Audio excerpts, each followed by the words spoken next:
always do what's right, show people you care, and always do your best. Do the right, just show people you're going to do the right thing, do your best to show them you care. Welcome to Warrior Money, the show devoted to supporting our brother and sister veterans. I'm Patrick Murphy. And I'm Dan Coons. Today, we're joined by General Bryan Fenton, commander of the U.S. Special Operations Command.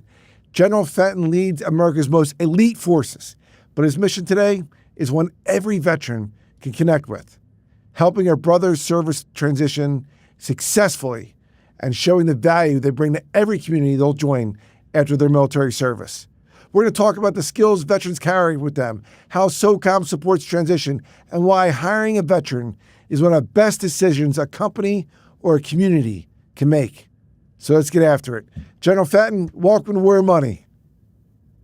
Matt, good to see you. Thanks for letting me be here. And a fan of the show, as thousands and thousands, probably even more than that, of the SOCOM teammates that you know and love are. So I appreciate being with you today talking about a really, really important topic, transition. Yeah, so glad to be here. Well, we're thrilled to have you. I was just in Tampa for the American Legion National Convention. I'm going to be at Fort Bragg in a couple of days for the 82nd Airborne Command. But let us go real quick to bottom line up front. As a Tier 1 operator, give us Tier 1 advice to transitioning veterans that they could take to the bank. I have this conversation, and thanks for it. I think I have this conversation a couple times a day. When I get out visiting troops, it's probably magnified by 10. And where I start is, I think, number one is I tell them things I'm not sure we talk about enough when they think about who they are. Absolutely, I talk about whatever MOS, rate, skills, what's their job? Maybe if you're a finance or truck driver, or maybe you're an operator, that's really important, and absolutely do the best you can. But I try to parachute up a bit, and I say, look, 4 years or 40, here's the things I think you come out with. First and foremost, leadership. And if that's not needed in this world today, no matter what, in any industry, any sector, then I'm probably missing the boat, but I don't think I am. And the reps and sets, you both remember, you know it, whether you're a squad leader, a new platoon leader, right out the bat, you're in charge of somebody. Could be 5 people, 10 people, 20 people, and you start that process of really understanding leadership's about a people business. It's taking care of people, watching over people, motivating, inspiring. And these vets, they've got that in spades. The second thing I talk to them about is you've done project management. You might not know it by that term. You might know it as complete the mission. Many of them do, as have project management degrees, but the ones that don't have done it. They've had to have an outcome decided for them over here, and then how do you get there? What gates? What resources? What tasks? What do you have to do to make it happen? And they look at me very often and don't know it by that name. I didn't know it by that name back in the day either. That's what that is. I talked to them about how many times have we asked you to move, young trooper? Sorry, I moved 10 times. That's called agility or flexibility. And I imagine, you all know better than me, the employers are looking for that today. Somebody that can be picked up very quickly, maybe just put against a project or sent halfway around the world to do it and knows how to do that, is comfortable in that environment. I think financial accountability. They've certainly done it for themselves as a household, yet they're doing it for units and organizations. Budgeting, processing, voucher reconciliation, holding folks to task, making sure that, we're never crossing the line where we're overspending ourselves. And I think if you think about that, you all know that that's important in the world today, no matter what sector or organization you're in. I absolutely think all of that. And then I talk to them about, what do you think you could be? Many times they're looking at me probably with a, look, entrepreneur. You need all that if you're going to be an entrepreneur. You probably need that if you're going to be a project manager for some of the high-end companies or global companies that you all certainly know. You need those type of skills if you want to be in skilled labor. Some folks decide, hey, I'm going to be a really good welder, artisan. Maybe work with electronics or be an electrician. I take them all over the map. I said, don't let anything cause you to not go after your passion, your purpose. You've got all these skills that you've accrued over your period of time. And as you all know, that's 4-year teammates or 40-year teammates. It just gets more hardened, more deeply ingrained, is that at the end of the day, we're probably the best skill transfer organization in the planet. Nobody comes in right away. You two are, paratroopers, and nobody knows how to jump out of a plane before they come in more often than not into the military. We teach you how to do it. Break down the task, put it all together, and off we go. So I probably forget to tell them they're really great trainers. And that as well is probably needed out there. I could go on, and probably conflict of interest here. I've been doing this 38 years, but I think our veteran teammates have an incredible amount of skills that I believe, certainly from the outside, leadership being number one, would be welcomed or probably prized in today's private sector.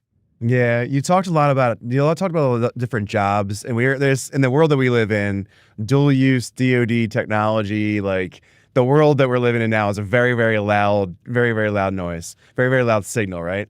But in special operations, you talk about humans are more important than hardware. Can you chat a little bit about how that relationship transitions from military to then delivering in the industry side of things? Yeah, thanks. Absolutely.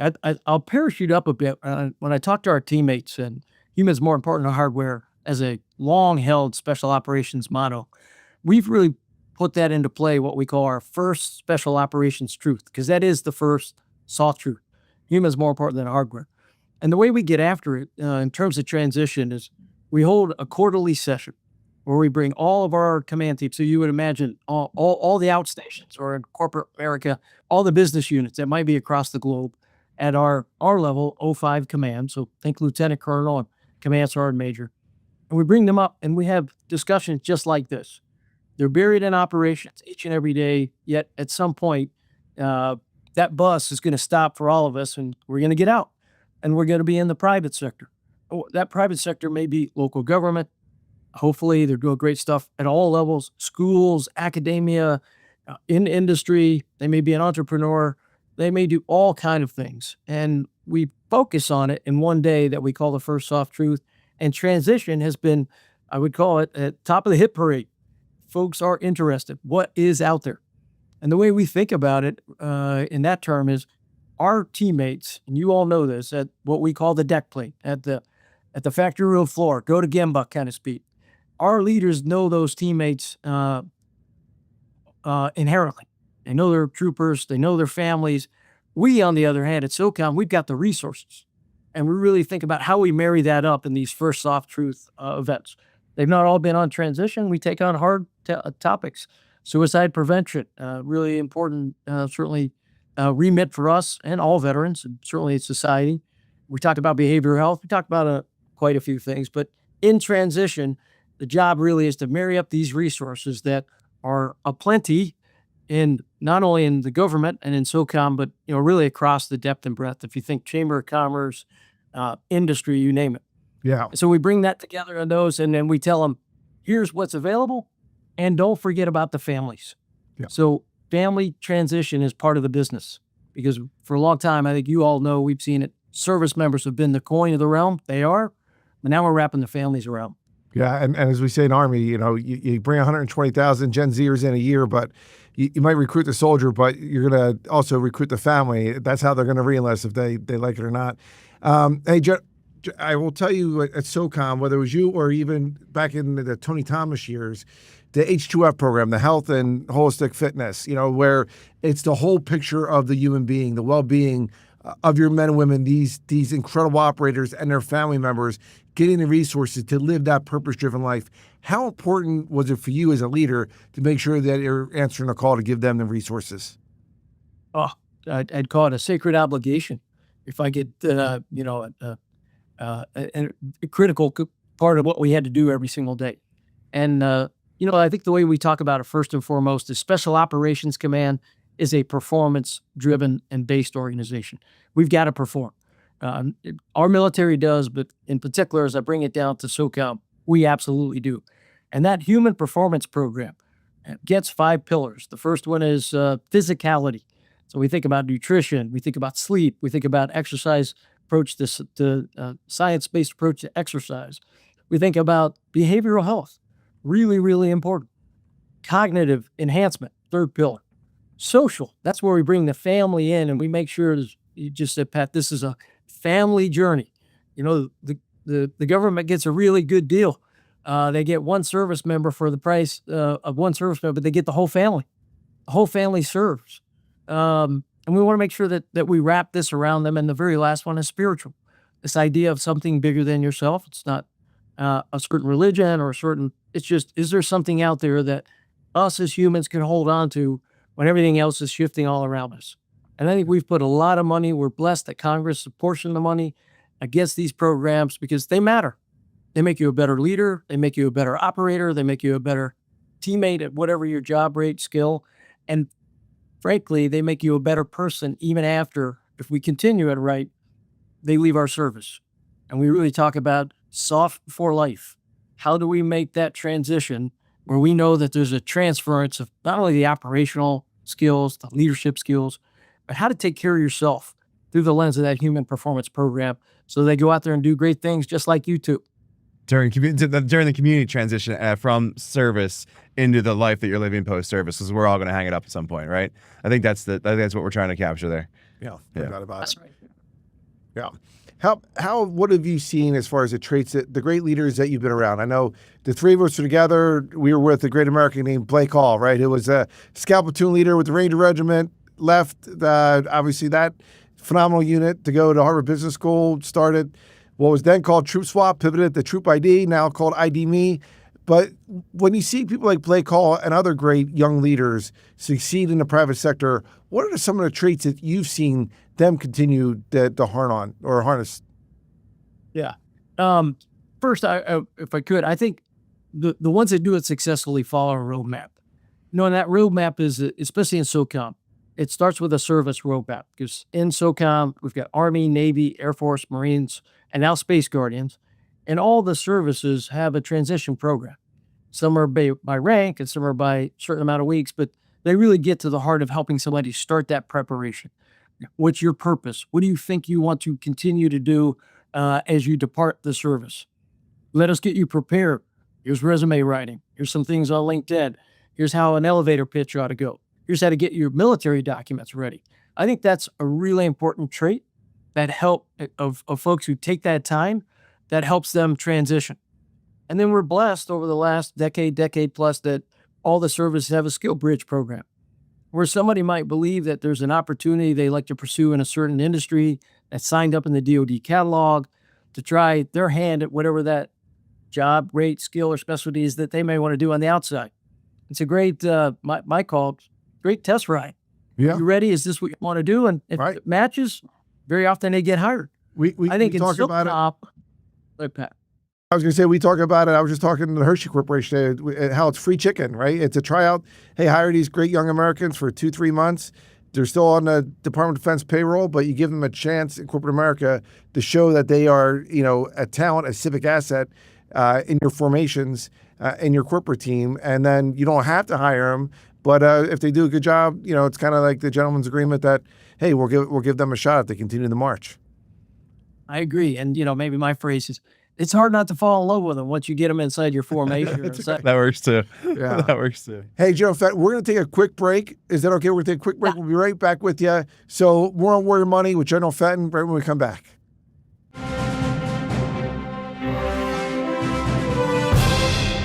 Hey, welcome back. As we mentioned earlier, General Bryan Fenton is the commander of U.S. Special Operations Command. At SOCOM, transition is taken seriously as the mission itself, rooted in the belief that humans are more important than hardware. General Fenton is here to share how veterans can leverage their skills, land well back in their communities, and continue serving beyond the uniform. General, welcome back to Warrior Money. Let's get into it. When you advise these young Americans, again, 200,000 who transition every year that leave active service, whether that service is whatever branch or whether that service is active duty, reserve, or National Guard, and they go back, what are some of the tangible tactical advice that you give these young warriors as they go to the next mission? Yeah. First, I tell them, hey, start early. And we have that process where we're able to let folks start early. Start to think about what's coming your way, just like you would a mission. And as you think about a mission, you're thinking about how do my phrase, protect the forest? How do I complete the mission? How do I get the, how do I make sure everybody comes back safely? How do all that happen? Same thing when you get ready to transition. Start early, bury yourself in, leverage the service programs, leverage the SkillBridge, as we just talked about earlier, that incredible opportunity to work with corporate America while you're still in the department. And then once you move through that in SOCOM, I say leverage SOCOM's opportunities. We have a transition program here at the headquarters, but that program goes out to all of our components. They have their manifestations. If you're in the Army Special Ops or Navy Special Ops or Air Force, all have similar programs. Same as our theater elements that are out across the world. Theater Special Operations teams, they've got that same thing. Some bigger, some smaller, but it's an additive, we're blessed, on top of what the services would provide. And you can imagine in these transition programs that SOF has, we've got the plethora of folks who will come in and help you do resume writing. They'll do LinkedIn classes. They'll take the headshots for things folks may need for a bio or a resume. They'll work on an elevator pitch. They'll really crank down in some thoughts on how you feel that your purpose is driving you to a certain sector. If you want to be an entrepreneur, they'll go find some entrepreneurs to come talk to you. If you feel like you want to be in a management job, working across some sector of industry, they'll find folks for you to talk to. On top of that, we're blessed again, we've got these benevolents that really wrap their arms around all of our military, and I'll speak mostly to SOCOM, who want to help you transition in a formalized way through a week or 2 week process. Some of them have 6 weeks. And they start that same process or deep diving into a veteran's, you had a purpose while you're inside our formation. Now, what's that purpose going to look like? You know, kind of the phrase, not what job do you want, but what do you think you want to be responsible for? Do you want to be part of local governance and really help make a difference in your local community, maybe at the state level? Maybe you want to go at the federal level. You know, somebody on that screen has some reps and sets in that. You know what that looks like. Do you want to work in academia? Do you want to drive through to a solution on something you've been thinking about while you're in our military ranks? Do you want to be a technician? You know, there's a huge need, as we know, certainly as folks are thinking more about the shipyards, shipbuilding, and manufacturing. My goodness, what a great time to go in. Are you a technologist? Did you really jump into the AI piece? Are you worried? Are you into the drones? Are you into additive manufacturing? And the reason I think that's important is because the Department of Defense has probably got the greatest job catalog in the world. We've got every single job out there. Veteran, nuclear physicist, engineer, infantryman, special operator, cyber. So lots of that now transitions in a way maybe it didn't before, in decades before, out in corporate America. And so we help guide them in that journey. And I think, as I mentioned earlier, these transition programs are now including the families. You know, it's this idea you in together as a family, serve together, out together, transition together. And there's angst in service members for sure, but you all know there's a lot of angst in the family. Where are we going to end up? What location? Do we know anybody? What type of means might we have? What type of salary? How are we going to get the kids in school? I think it's really, really important. And then the last piece is we've got a lot of pods, so to speak, across the U.S. where we know folks who want to veteran parachutes in, specifically from special operations. That's our take and our ability. They've got a little landing spot. Folks know them. They're ready for them. They're ready to kind of sell the community and then help them kind of light the fire on their journey. That journey of what do they want to be responsible for? You know, maybe colloquially said, what do you want to do? What were you thinking about as a person before you ever joined our military that maybe you suppressed it? You want to be, we've just stumbled on a number of folks who've gone in the music industry who were special operators, and they went through a transition program with the music industry. They're in Nashville out in California, and they're rocking it. So the world is their oyster. It's just helping it not to be too overwhelming and helping them try to match that purpose and then give great teammates alongside them to get them out on that journey and make sure that we let them know you cannot fail. We will help you no matter what. And if you try something you don't like it, it's okay. Let's go try something different. All right. So we're really blessed. That's great. You talked about a topic briefly that we talk about a lot. We also see on the front page of the Wall Street Journal, Yahoo Finance, or wherever else is the AI, drones, semiconductor, autonomous space. And we often talk about the government, U.S. government, moving a little slowly, but it's SOCOM. You guys are at the tip of the spear for a lot of these technology innovations and technology advances. Can you talk a little bit about how you think about those folks transitioning into industry and applying their skills back to defense? Like, there's a lot of conversation about that in the world. It'd be really good to hear kind of how you think about that transition. Literally the bleeding edge. It's literally the bleeding edge. I mean, SOC year. I think about SOC year specifically, but I hear you. So. You nailed it. You know, I'm probably gonna, again, my conflict of interest is showing. I think we got an incredibly technology fluent force inside of SOCOM. 100%. Whether it's the fluency built up over time or some digital native who's then just added onto it as they've come in, we mentioned before, it's 5 generations probably in anybody's workforce, and we definitely got them in the military. So I would offer as a generalization, very tech fluent. I mean, whether it be anything uncrewed, drones would be the variety of thing. It floats, flies, crawls, sails, that doesn't have a person in it, that they then want to wrap artificial intelligence around or stick it in something that stores or transmits to that thing, and then autonomy. It's 1,000 flowers blooming inside of SOCOM right now.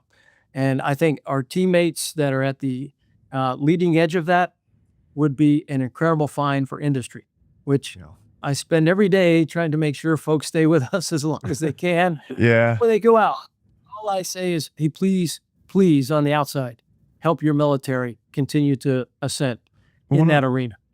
Yeah. Oh, yeah. That's one of the things we hear the most often, like from the feedback that we get, is like we left service for a reason, whether it's after 4 years, 8 years, 12 years, 20 years, whatever the time frame is. But we really want to give back to our brothers and sisters in uniform. Like, how do we go do that?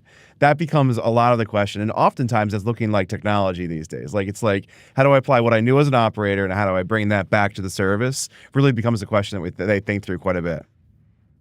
Yeah, we see a lot of founders who come to us who were former special operation teammates. They may do it in communications, and now they're coming up with the brand new mesh network and, VPN wrapped communications, or somebody over here who'd been in our mission command piece who now says, hey, I can layer these various applications. I think SOCOM, you would benefit from it because I didn't have it when I was there. We welcome these teammates, or they move into an established piece of the private sector that's really kind of advancing in a at scale way. Any of these products to include the power, compute, cooling, and data ecosystems that all has to go out on drones. Yeah. Yep, totally. Hey, so you mentioned earlier about entrepreneurship.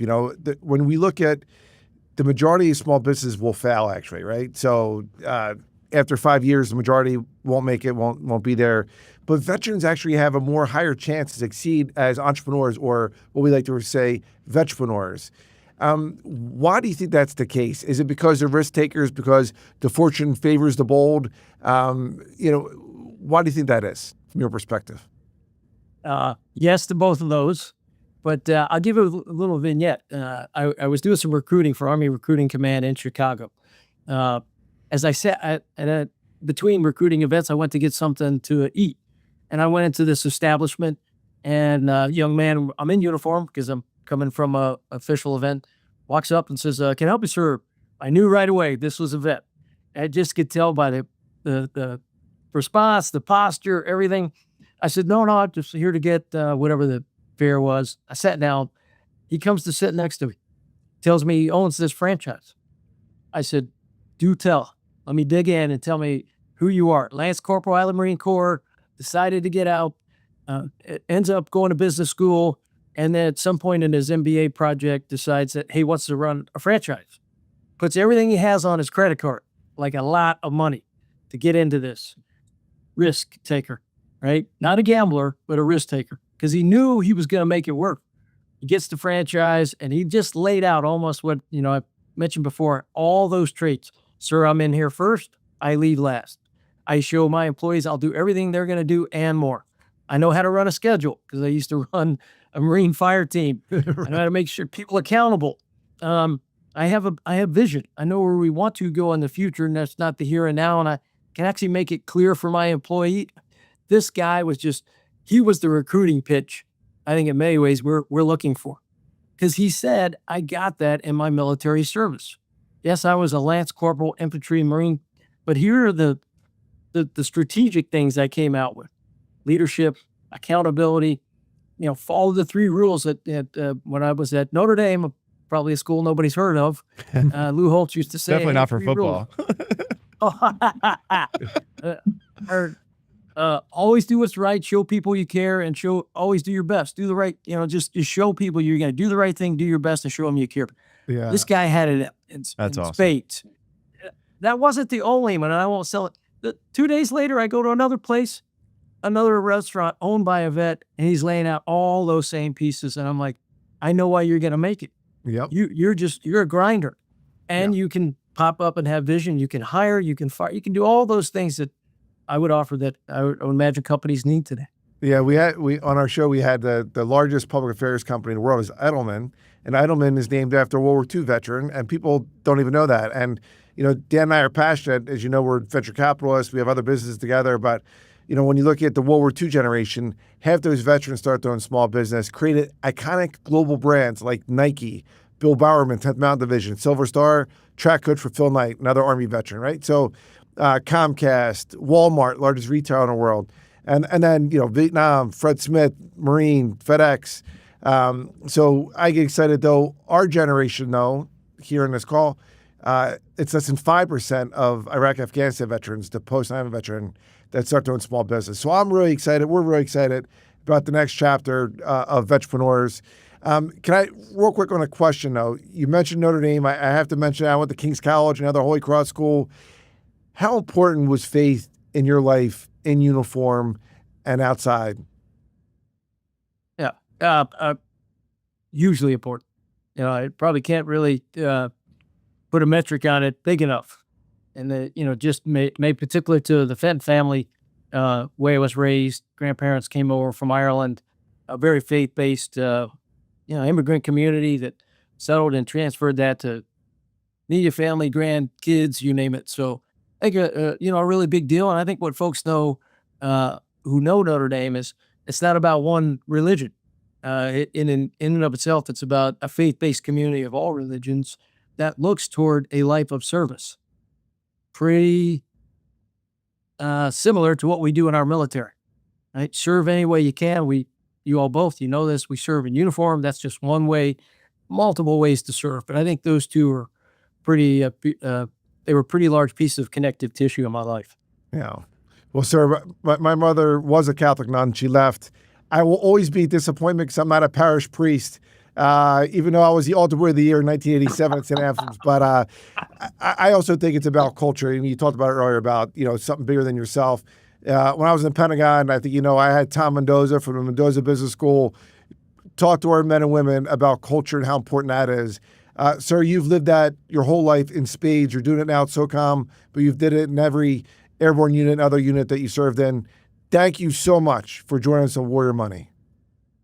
Yeah, my honor. Thank you both. Thank you for what you're doing. And, I'll echo all 70,000 of us. Just thank you for being a great example and representative of what life after the uniform looks like.